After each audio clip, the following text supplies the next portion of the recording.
Good morning friends. आज हम बात करेंगे चैप्टर नंबर 2 गुडविल। और गुडविल को हम समझने से पहले हम ये समझ लें कि ये जो चैप्टर है वो बेसिकली बहुत इम्पोर्टेंट है। ये चैप्टर इसलिए इम्पोर्टेंट है क्योंकि गुडविल जब तक आप नहीं समझेंगे, गुडविल के ट्रीटमेंट जब तक आप नहीं समझेंगे, गुडविल किस तरीके से कैलकुलेट करते हैं जब तक ये नहीं समझेंगे, तब तक हम ना तो एडमिशन का चैप्टर समझ सकते हैं, ना ही हम डेथ समझ सकते हैं, ना ही हम रिटायरमेंट समझ सकते हैं। इसलिए हमारे लिए बहुत इंपॉर्टेंट हो जाता है गुडविल। अब हम बात करते हैं गुडविल के अंदर। गुडविल सबसे पहले तो हम ये समझ लीजिए कि गुडविल जो है उस पर AS26 अप्लाई होता है और AS26 जो है वो है इंटेंजिबल एसेट्स। इंटेंजिबल एसेट्स क्या होती हैं?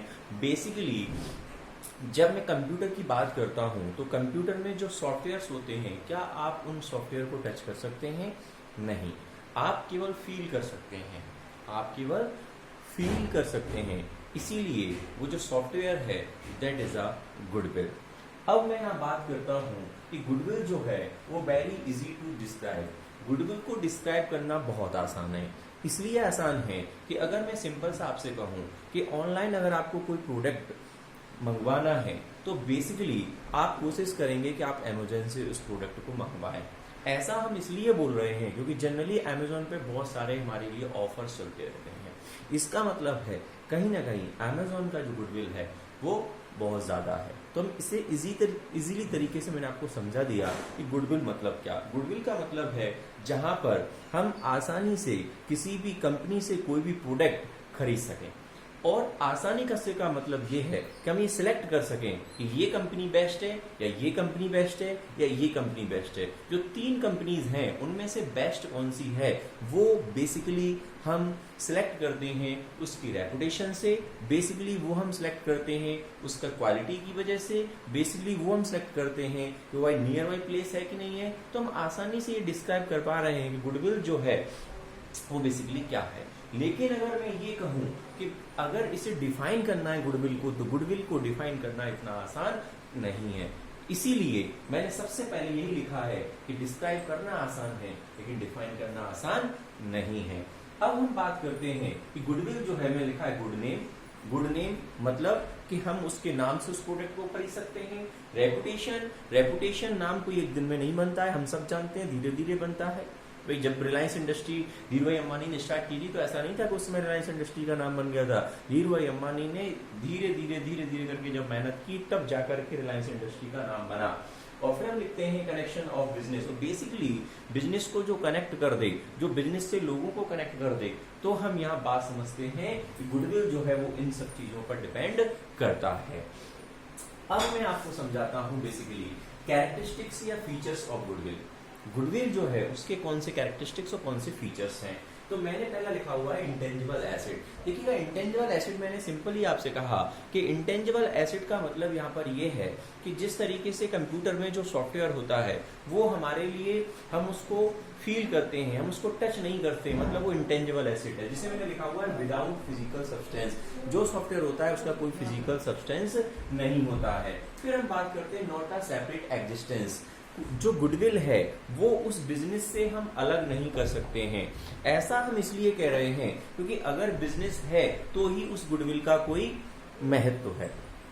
अगर गुडविल को बिजनेस से हम अलग कर देंगे तो उसका कोई महत्व नहीं रह जाएगा, इंपोर्टेंस नहीं रह जाएगा। अब हम बात करते हैं अर्निंग हायर प्रॉफिट। सिंपल सी बात है, गुडविल का मतलब ही ये है कि जहां पर नॉर्मल कस्टमर जो चीज कर रहा है और जो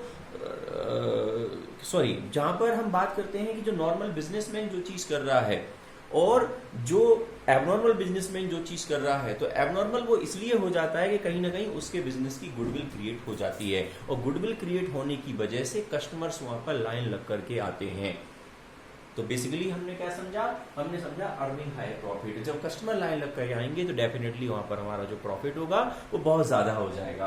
अब हम बात करते हैं attractive force bring in customer. Basically customer को अट्रैक्ट करने के लिए नेम, फेम और रेपुटेशन की जरूरत होती है और ये सारी चीजें जब ही क्रिएट होती हैं जब हमारे बिजनेस में गुडविल क्रिएट हो जाती है।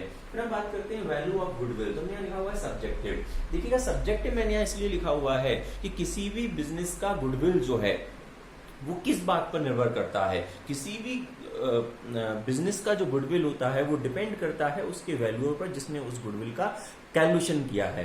क्योंकि सब्जेक्टिव इसलिए है कि अगर मैं उसका कैलकुलेशन कर रहा हूं तो मैं अलग कर सकता हूं, उसका वैल्यू अलग निकाल सकता हूं। अगर कोई थर्ड पर्सन कर रहा है तो वो उसका वैल्यू अलग निकाल सकता है। क्योंकि हमें ये समझना पड़ेगा कि गुडविल का वैल्यूएशन उसने कौन से मेथड से किया है, और ये मेथड हम सेकंड जो वीडियो बनाएंगे उसमें हम इसको समझेंगे।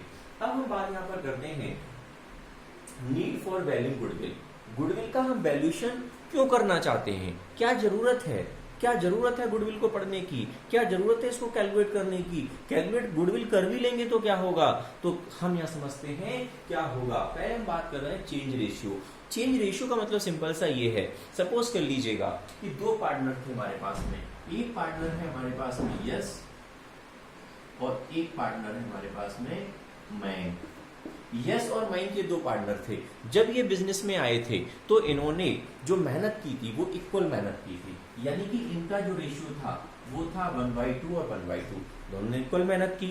अब यस ने कहा बैंक से कहा कि भाई मैं ये चाहता हूं कि मैं जो बिजनेस जो है वो मेरे पोर्शन में ज्यादा आ जाए और आपके पोर्शन में बिजनेस कम हो जाए। तो उन्होंने कहा कि भाई उसके लिए आपको मुझे पैसा देना पड़ेगा बिजनेस के हिसाब से। उसने कहा मैं दूंगा। तो बैंक ने कहा कि भाई बिजनेस के हिसाब से पैसा देना पड़ेगा, वो तो ठीक है। जो गुडविल हमने पिछले 10 सालों में बिजनेस के अंदर क्रिएट की है उसका पैसा भी आपको देना पड़ेगा।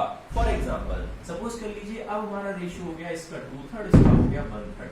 इसका मतलब सिंपल सा ये है कि हमें ये समझना पड़ेगा कि जो बैंक है उसने बैंक ने कितना सेक्रीफाइस किया, बैंक ने कितना सेक्रीफाइस किया और यस ने कितना गेन किया, इस बात पर निर्भर करेगा।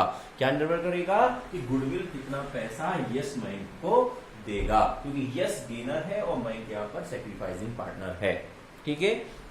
अब हम बात करते हैं न्यू पार्टनर एडेड। अब यहाँ तो ये दो पार्टनर हैं। सपोज कर लीजिए नए थर्ड पार्टनर को लेके आ गए और नया थर्ड पार्टनर है सपोज कर लीजिए देवेंद्र। अगर वो देवेंद्र को नया पार्टनर लेकर के आते हैं तो हमें ये समझना पड़ेगा कि इनका जो रेशियो है वो सपोज कर लीजिए अब नया रेशियो हम कर देते हैं 1/3 1/3 1/3, और जबकि इनका पहले रेशियो कितना था 1/2 1/2। तो अब हमें ये समझना पड़ेगा कि जो नया पार्टनर है देवेंद्र उसको हमने 1/3 दे दिया, तो ये 1/3 किसने दिया है? ये 1/3 यस ने भी दिया है और बैंक ने भी दिया है। इन दोनों ने बराबर से सैक्रिफाइस किया है। तो हम ये चाहेंगे कि जितनी भी फर्म की गुडविल होगी उसका 1/3 हम निकालेंगे और देवेंद्र से कहेंगे कि बेटा आज तुम आ रहे हो बिजनेस में, हमने पिछले 10 सालों से मेहनत की है, हमने कोरोना झेला था, हमने बरसा झेली है, हमने सर्दी झेली है, हमने इतनी सारी प्रॉब्लम्स झेली है, तब जाकर के हमने ये बिजनेस खड़ा किया है और तुम आज आकर के इस बिजनेस में पार्टनर बनना चाहते हो तो आपको हमें गुडविल का पैसा देना होगा। इसीलिए तो हम गुडविल पढ़ रहे हैं, क्योंकि जब हम एडमिशन पढ़ेंगे उस समय हमें प्रॉब्लम क्रिएट होगी, इसलिए हम गुडविल पढ़ रहे हैं। इसलिए हम गुडविल पढ़ रहे हैं कि जब किसी पार्टनर का रिटायरमेंट होगा, जब किसी पार्टनर की डेथ होगी तो हमें उसके गुडविल के कैलकुलेट करके और उसके हिसाब से हमें उसको पैसा देना होगा। हम इसलिए भी पढ़ रहे हैं फर्म सोल्ड। जब हम किसी फर्म को बेच देते हैं, मान लीजिए चलती हुई फर्म में हमने बेच दी, वो भी उस फर्म को चलाएगा, तो वो उस फर्म को चलाएगा तो उस फर्म का जो नेम फेम से उसको प्रॉफिट होगा, उस फर्म के नेम फेम से उसको प्रॉफिट होगा। तो हम ये चाहेंगे कि भैया आप हमें उतना पैसा दे दीजिए। कितना पैसा दे दीजिए? जितना आज के दिन उस फर्म का गुडविल कैलकुलेट करके निकलेगा उतना पैसा हमको दे दीजिए। वो फर्म तो हमने आपको बेच दिया, जितना प्रॉफिट है वो आप कमाओगे। फिर हम बात करते हैं टू और मोर फर्म। अगर दो फर्म को मिला दें और एक फर्म बन जाए तो भी हमें देखना पड़ेगा कि तुम्हारी फर्म की गुडविल कितनी है, हमारी फर्म की गुडविल कितनी है। अगर हमारी फर्म की गुडविल ज्यादा है तो हमें आपसे कुछ पैसा लेना होगा। फिर हम बात करते हैं firm converted into a company. अगर हम फर्म को कंपनी में कन्वर्ट कराना चाहते हैं तो उसके हिसाब से अब जो रेशियो है वो रेशियो शेयर होल्डर के हिसाब से चला जाएगा। तो हमें देखना पड़ेगा कि हमें सेक्रीफाइस हम कर रहे हैं या हम गेन कर रहे हैं। जो भी पार्टनर्स हैं वो उसमें जाके डायरेक्टर्स बनेंगे या नहीं बनेंगे, तो हमें देखना पड़ेगा। जितना सेक्रीफाइस करेंगे उतना पैसा गुडविल के हिसाब से कैलकुलेट करके देना होगा। अब हम बात करते हैं यहाँ पर गुडविल जो हमारे पास में एक होती है सेल्फ जनरेटेड, एक होती है परचेज। देखिएगा सेल्फ जनरेटेड का मतलब ये है, मैंने आपसे कहा था कि यस और मयंक ने आज बिजनेस चालू किया है, तो यस और मयंक ने आज बिजनेस चालू किया है, तो ये जो ये बिजनेस चालू कर रहे हैं और 10 साल में जो भी गुडविल क्रिएट होगी वो सेल्फ जनरेटेड गुडविल होगी, और सेल्फ जनरेटेड गुडविल को रिकॉर्ड नहीं कर सकते। इसलिए रिकॉर्ड नहीं कर सकते क्योंकि मयंक और यस के पास कोई प्रूफ नहीं है कि आज के दिन इस फर्म की गुडविल कितनी होगी। ये अपनी मर्जी से 1 करोड़ गुडविल रेज कर लें, इसका मतलब ये नहीं 1 करोड़ की गुडविल है। इसीलिए कहा जाता है कि सेल्फ जनरेटेड गुडविल को रिकॉर्ड नहीं कर सकते। AS 26 भी कहता है कि सेल्फ जनरेटेड अगर गुडविल है तो आप उसको रिकॉर्ड नहीं कर सकते हैं। अब हम बात करते हैं परचेज गुडविल की। देखिएगा परचेज गुडविल का मतलब यह है कि जब आप बिजनेस को किसी से, चलते हुए बिजनेस को किसी से खरीद रहे हैं, जब चलते हुए बिजनेस को किसी से खरीद रहे हैं तो डेफिनेटली आप उसको कुछ ना कुछ पेमेंट करेंगे। वो पेमेंट आप कैश में भी कर सकते हैं, वो पेमेंट आप काइंड में भी कर सकते हैं, लेकिन कितना पेमेंट करेंगे ये कैसे कैलकुलेट करेंगे? तो कहते हैं उसकी जो भी एसेट्स होंगी, जो भी उसकी एसेट्स होंगी उसमें से लायबिलिटीज को माइनस कर देंगे, और अगर हम उससे ज्यादा पेमेंट उसको कर रहे हैं इसका मतलब है कहीं ना कहीं उसकी गुडविल है। ये गुडविल जो है इसे बैलेंस शीट में शो करेंगे, जबकि इसको तो हम बैलेंस शीट में शो कर ही नहीं सकते। बैलेंस शीट में शो इसलिए कर रहे हैं क्योंकि इसका प्रूफ है, और इसका प्रूफ है, और प्रूफ मतलब पेमेंट का प्रूफ है, जबकि यहाँ पर पेमेंट का कोई प्रूफ नहीं है। हमने ये भी लिखा हुआ है कि amortize earlier not later than, मतलब जो अमोर्टाइजेशन है हम इसका अमोर्टाइजेशन कोशिश करेंगे जल्दी से जल्दी कर लें। अमोर्टाइजेशन एक तरीके से डेप होता है, और डेप का मतलब हमने 11th में कहीं ना कहीं पढ़ा था, ठीक है ना। तो बेसिकली तो यूजफुल लाइफ, या फिर ये कहा जाता है कि अगर हम इसका राइट ऑफ करते हैं तो जो हमारा इंटेंजिबल एसेट अकाउंटिंग स्टैंडर्ड है वो इसके बारे में कहता है कि हमें विद इन 10 ईयर्स में इसको क्या कर लेना चाहिए, डेप्रिसिएट कर लेना चाहिए। अब हम बात करते हैं, इसके अंदर आगे बढ़ते हैं तो हम बात करते हैं फैक्टर्स अफेक्टिंग, मतलब बेसिकली ये गुडविल है, कौन कौन से फैक्टर्स हैं जो गुडविल को अफेक्ट करते हैं। तो पहला फैक्टर हमारे पास में इफिशिएंट मैनेजमेंट। देखिएगा गुडविल जब ही बनेगी जब आपका मैनेजमेंट बहुत अच्छा होगा। मैनेजमेंट अच्छा होने का मतलब ये होता है कि आज अगर हमने किसी कंपनी में के कस्टमर केयर में कॉल किया और हमने उसको प्रॉब्लम बताई, अगर वो प्रॉब्लम हमारा टाइम पर सॉल्यूशन हो जाता है और इसी तरीके से जितने भी कस्टमर्स हैं उन सबका प्रॉब्लम टाइम पर सॉल्व हो जाता है, तो इसका मतलब है कि आपका मैनेजमेंट इफिशिएंट है, और आपका मैनेजमेंट इफिशिएंट है इसकी वजह से आपकी गुडविल जो है और बेटर होगी। फिर हमने लिखा हुआ है फेवरेबल लोकेशन और कॉन्ट्रैक्ट। बेसिकली फेवरेबल लोकेशन का मतलब जब हम यहाँ समझते हैं तो इसका मतलब ये होता है कि बिजनेस ऐसी जगह पर हो जहां लोग आसानी से एक्सेस कर लें। सिंपल सी बात है। अब बता दीजिए मॉल को अगर हम गांव में खोल देंगे तो भाई वहां ज्यादा चलेगा, या फिर मॉल जो सिटी की लोकेशन में होगा वहां ज्यादा चलेगा। तो बेसिकली लोकेशन यहाँ पर कहीं ना कहीं क्या कर रही है, इफेक्ट कर रही है। ऐसी हम बात करते हैं कॉन्ट्रैक्ट्स की। क्वालिटी, देखिएगा क्वालिटी का मतलब बहुत सिंपल सा है।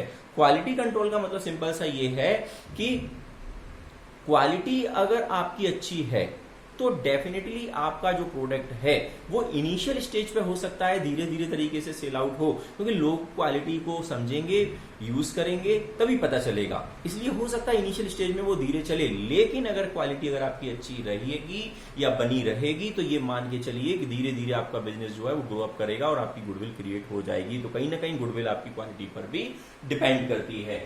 अब हम बात करते हैं मार्केट सिचुएशन। मार्केट सिचुएशन भी बहुत इंपॉर्टेंट है। तो मार्केट सिचुएशन जो हमारे पास में है तो कहीं ना कहीं मार्केट का सिचुएशन जो है वो मार्केट का सिचुएशन डिपेंड करता है कि अगर आप उस बिजनेस से हायर प्रॉफिट कमा रहे हैं तो भी कहीं ना कहीं जो आपकी गुडविल है वो रेज होगी। और इसी में हमने आगे बात की हुई है गुड कस्टमर रिलेशन। देखिएगा गुड कस्टमर रिलेशन का मैं बहुत सिंपल सा एग्जांपल देता हूं। जो कस्टमर है, जिसमें सिंपल सा आपको एक एग्जांपल देता हूं, आज मैं लाइव एक एग्जांपल देता हूं जो मैंने आज खुद मेरे ऊपर अप्लाई हुआ है कि मैंने एक शॉप से कहना चाहिए जो फ्लोर यानी कि आटा है वो खरीदा, और वो जो आटा मैंने खरीदा उस फ्लोर से वो आटा थोड़ा सा खराब हो रहा था। मैंने क्या किया, मैंने उन दुकानदार का नंबर था क्योंकि मैं वहीं से सामान लेता हूँ, मैंने उनको कॉल किया और मैंने उनको कॉल किया तो मैंने उनको सिंपल सी चीज कही, मैंने कहा साहब मैंने आपके यहाँ से ये आटा खरीदा था, पहले वाला तो बहुत अच्छा था लेकिन ये जो खरीदा है ऊपर से तो ठीक निकला लेकिन उसके बाद में इसमें से प्रॉब्लम क्रिएट हो रही है, इसमें से थोड़े कीड़े से समझ में आ रहे हैं। तो उन्होंने मुझसे सिंपल कहा कि आप शाम को आना, आटा हमको दे देना और आप दूसरा आटा लेके चले जाना। इसका मतलब क्या हुआ, इसका मतलब हुआ गुड कस्टमर रिलेशन। उन्होंने मेरे से जितने अच्छे से बात की और मेरी प्रॉब्लम को समझा और उसका सॉल्यूशन किया, कहीं ना कहीं मेरे दिमाग में उस बिजनेसमैन की जो इमेज है वो अच्छी बन गई, क्योंकि मैं ये जानता हूं कि मेरी प्रॉब्लम सॉल्व हो गई, तो अगर कभी भी मुझे प्रॉब्लम होगी उनसे तो वो मेरी प्रॉब्लम को सॉल्व कर देंगे, इसलिए मैं ऐसे दुकानदार से ही सामान खरीदने की कोशिश करूंगा। इसी को हम कहते हैं good customer relation. Nature of business, देखिए नेचर ऑफ बिजनेस का मतलब ये है कि अगर आपकी डिमांड ज्यादा रहेगी, डिमांड ज्यादा अगर आपकी रहेगी तो बेसिकली आपका जो सप्लाई है वो शॉर्ट बना रहेगा, और सप्लाई शॉर्ट बना रहेगा, डिमांड ज्यादा बनी रहेगी, तो इसकी वजह से भी आपका कहीं ना कहीं गुडविल बन जाएगा। मतलब लोगों के दिमाग में ये चीज जाएगी कि यार इनके यहाँ पे तो ये सप्लाई नहीं कर पा रहे हैं, इतना इनका डिमांड बना हुआ प्रोडक्ट का, तो लोग ज्यादा से ज्यादा आपके प्रोडक्ट को खरीदने की कोशिश करेंगे। तो ये सारी चीजें हमारे पास में हो जाती हैं। तो इस तरीके से जो पार्टनरशिप का बेसिक है वो हम पूरा का पूरा क्या कर लेते हैं, फुलफिल कर लेते हैं। तो बेसिकली गुडविल जो है वो हमारे लिए एडमिशन के हिसाब से भी इंपॉर्टेंट है, रिटायरमेंट में भी इंपॉर्टेंट है, डेथ में भी इंपॉर्टेंट है, इसलिए गुडविल का आज हमने इस बेसिक को पूरा कर लिया है। अब जो हमारा सेकंड वीडियो होगा उस सेकंड वीडियो के अंदर हम इसके जो मेथड्स होते हैं, चाहे वो एवरेज मेथड हो, चाहे वो सुपर प्रॉफिट मेथड हो, चाहे वो वेटेड हो हमारे पास में, ये चाहे वो कैपिटलाइजेशन हो, ये सारे के सारे हम उसमें कवर करने की कोशिश करेंगे। Thank you. आपको अगर वीडियो अच्छा लगा है तो इस वीडियो को आप सब्सक्राइब करिए, और मेरे चैनल पर सब्सक्राइब करने के बाद और भी इसमें आपको बहुत सारे वीडियोस मिलेंगे, और मैं टाइम टू टाइम पर नए नए वीडियो इसमें अपलोड कर रहा हूं। आप घर बैठ करके लॉकडाउन के इस टाइम में वीडियो देख करके एंजॉय करिए और पढ़ने की कोशिश करिए। इजीली लैंग्वेज में हम कोशिश कर रहे हैं आपको अकाउंट्स समझाने की। Thank you, most welcome.